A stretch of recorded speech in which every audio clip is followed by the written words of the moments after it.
Olá, eu sou a professora Joseli Gomes, da disciplina de Primeiros Socorros do curso de Guia de Turismo, e estamos aqui para apresentar uma videoaula sobre a temática do RCP 2010, que é exatamente essas reformas que houveram de 2005 para 2010. Vocês têm disponibilizado no Moodle, né, exatamente essa tabela de reformas, e hoje aqui nós vamos esclarecer algumas coisas, explicar de uma forma mais detalhada, fazer com que vocês entendam realmente essas reformas. Vocês têm outros materiais também na quarta semana, que é o material que explica o RCP e o OVAS, que é a obstrução das vias aéreas superiores. E no caso do RCP, ele tem algumas indicações que são mais antigas de 2005. Isso foi bem explicado a vocês no Moodle, né? Que vocês têm também uma videoaula que explica o modelo 2010 e essa tabela que explica também o modelo 2010 e essa videoaula que vai fechar esclarecendo tudo, certo? Agora nós vamos passar aqui para essa tabela que vocês têm, só para vocês visualizarem ela e lembrar que é ela que vocês têm aí e que vocês devem abri-la na hora que vocês estão assistindo essa videoaula, porque vai ficar mais claro para vocês entenderem, ok? Então, iniciando, né? Nessa tabela, vocês têm sempre a recomendação que se divide exatamente para os adultos, crianças e bebês. Por que isso? Porque às vezes modifica um pouco o procedimento para esse grupo etário, ok?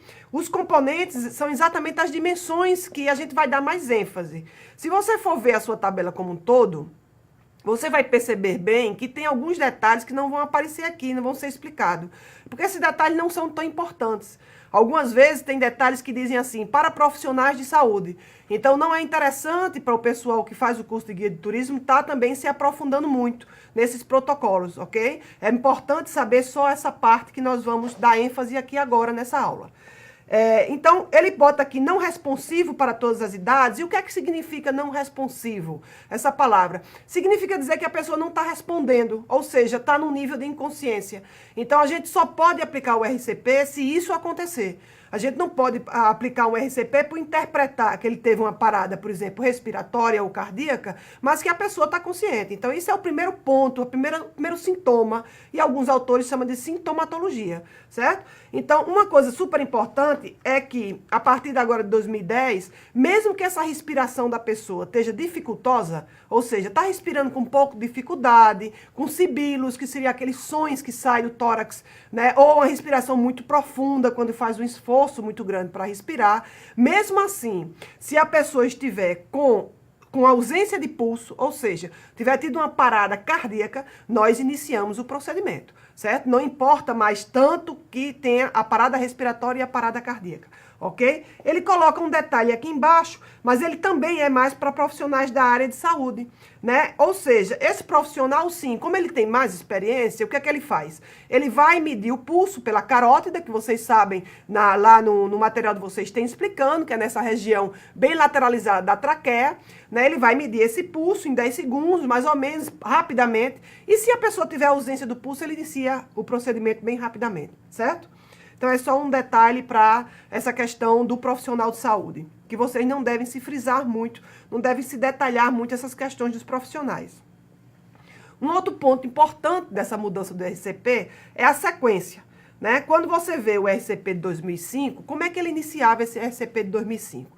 A gente fazia um procedimento que a gente chama de ver, ouvir e sentir, né, que vocês também têm essa imagem, né, no primeira semana de aula vocês têm essa imagem do ver, ouvir e sentir, que é mais ou menos uma aproximação do ouvido, da região da boca, do nariz, e uma visualização do tórax, para ver se a pessoa está respirando ou se a pessoa realmente está com o coração batendo, né? Então a gente faz essa visualização. Então é muito importante entender que antigamente a gente perdia, é considerado a partir de 2010, que se perdia um pouco de tempo fazendo isso. Por quê? Porque foi entendido que essa prioridade agora é a circulação, é a massagem cardíaca. Então, a gente, em ver, ouvir e sentir, perdia um pouco de tempo. Então, voltando, a antiga tinha o ver, ouvir e sentir, tinha as duas respirações, né, que a gente fazia os 2 sopros, né, primeiro abria as vias aéreas, fazia os 2 sopros e iria para a massagem. Nesse momento atual, a gente já inicia com a massagem, porque é o prioritário a partir de agora, esse entendimento é um entendimento que é feito em vários países, existe um estudo, um levantamento em vários países, eles decidem modificar o protocolo, né? Então, houve esse entendimento de todo esse grupo de que a circulação era mais importante. Então, começa pela circulação.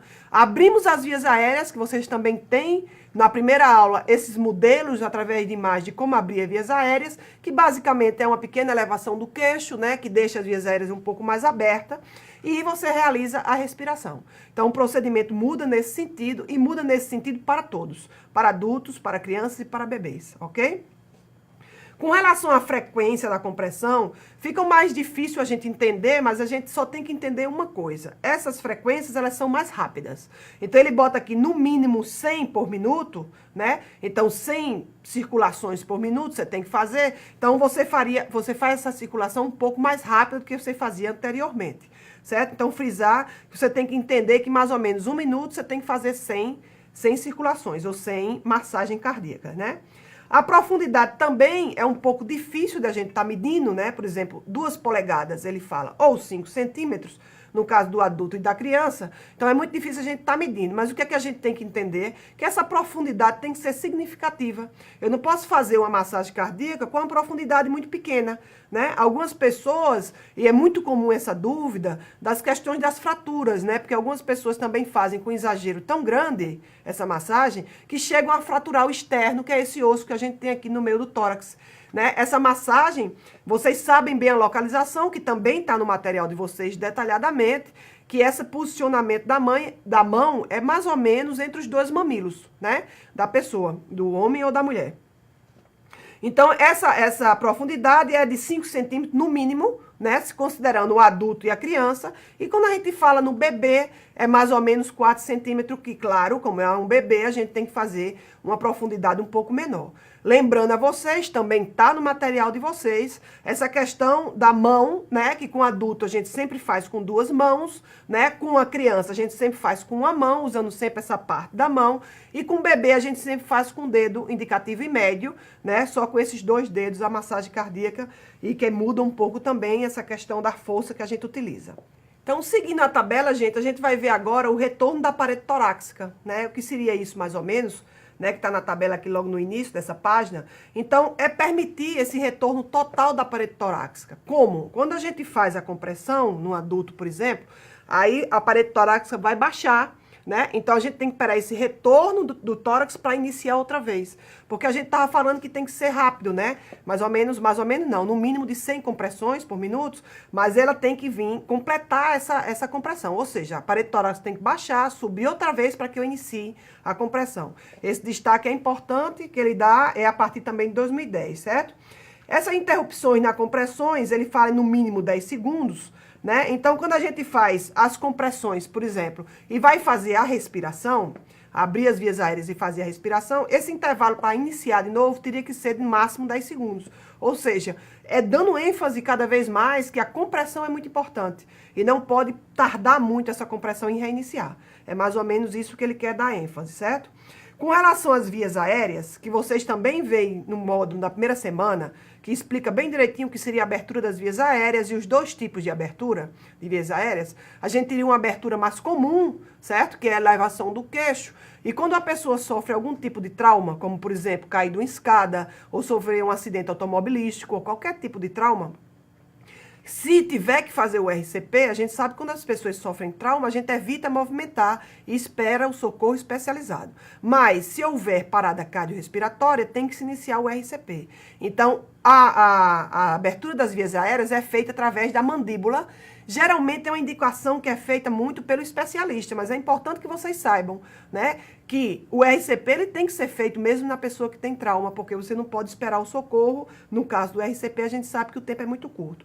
Então, ele coloca aqui como ênfase, né, a inclinação da cabeça, que seria a tradicional, e no caso de lesão, a gente fazer a elevação pela mandíbula com sustentação da cervical, que é para evitar a movimentação dessa região e evitar danos maior à pessoa. Certo? Para finalizar a última parte, né? Ele fala dessa relação da compressão-ventilação, que a gente já viu desde o começo, aquela sequência, né? Que o mais importante agora é começar pela circulação. E isso vocês não podem errar. É muito comum se errar. Por que é comum errar? Porque esse procedimento de RCP, ele modifica com o tempo.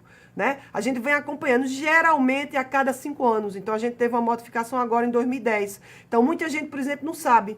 Muita gente faz aquela prova do Detran, que tem primeiros socorros. Ah, quando eu fiz a prova do Detran, né, a respiração não era essa, a circulação não era essa. Se eu fizesse ela, existe uma dúvida muito frequente, se eu fizesse aquela passada, eu não estaria ajudando a pessoa? Sim, você estaria ajudando a pessoa, mas não estaria fazendo o protocolo que é indicado atualmente. Se ele é indicado atualmente através do estudo de vários especialistas, significa dizer que esse protocolo é o melhor, né? Então, qual seria esse protocolo agora? Para adulto, 30:2, como é 30:2? Como está aqui na tabela que vocês estão acompanhando, 30 circulações e 2 ventilações. Tá igual 1 ou 2 socorristas. Isso serve também para crianças e bebês, quando se tem um socorrista. Essa indicação diz que as pessoas de um nível técnico melhor, ou seja, as pessoas da área de saúde ou que trabalham nesses órgãos de socorro, como SAMU e Corpo de Bombeiro, etc., eles, quando tem 2 pessoas, eles prisam por 15:2, certo? Então, eles fazem a respiração de 15:2. Não significa dizer que nós, que temos uma noção, que temos uma condição, que já temos essa informação, possamos fazer 15:2. Claro que podemos fazer, certo? Mas é uma exigência maior para o pessoal da área de saúde. Então, a gente tem que aprender que com um socorrista sempre é 30:2 para todos e com 2 socorristas há uma pequena modificação para crianças e bebês, passando de 15:2. Isso é muito importante que seja frisado, ok? E para terminar, ele dá uma ênfase também a essa questão da ausência da ventilação, quando a pessoa não é treinada. Então, uma pessoa leiga, certo? Que vai fazer um RCP e não tem a menor noção desse protocolo, que vocês estão vendo que são muitos detalhes para que a pessoa assimile, fica muito difícil um bombeiro, ou um SAMU, ou um socorrista estar passando isso por telefone detalhadamente. Então, eles indicam que façam apenas as compressões, que seria aquelas 100 compressões por minuto, certo? Isso aí já iria ajudar muito a pessoa, existiria a possibilidade de retorno dos batimentos cardíacos, né? E seria mais fácil para que a pessoa assimilasse e executasse. Aí, se você perguntar, nós que somos estudantes, técnicos, tal, somos considerados um leigo? Não, vocês têm uma noção de primeiros socorros, então podem, né, aplicar o procedimento de 30:2, né, usando a ventilação também, porque vocês já têm essa noção, aprendeu a técnica de uma forma detalhada e tem essa condição total de praticar a manobra de 30:2, ok? Então, eu gostaria de finalizar essa videoaula. Espero que vocês tenham entendido um pouco mais sobre essa tabela, né? Lembrando que nós frisamos as partes mais importantes para vocês, né? Que vocês tenham aí também essa videoaula, que é muito importante. No caso, não é a videoaula, desculpa, é a filmagem, né? Que mostra todo esse processo de uma forma muito tranquila, né, desde o início até o final. Então, é muito importante que vocês vejam esse site que tem aí, né, para que vocês acompanhem essa filmagem, que é da Associação Americana de Cardiologia, e entenda também essa tabela, tendo também a tabela que vocês têm ela no sistema, e tendo também essa explicação, eu acredito que vai realmente fazer com que vocês entendam como é esse procedimento atual de RCP. Qualquer dúvida, não tem nenhum problema, porque vocês vão continuar em contato com a gente no Moodle, através de fórum, de chat, certo? Então, vocês, através de mensagem, então vocês podem ainda tirar dúvidas se caso existir alguma dúvida, mas é muito importante lembrar que o RCP, né, a ressuscitação cardiopulmonar, ela é essencial para o conhecimento de primeiros socorros para o profissional de turismo, especificamente o guia de turismo, ok? Então, até a próxima, um grande abraço.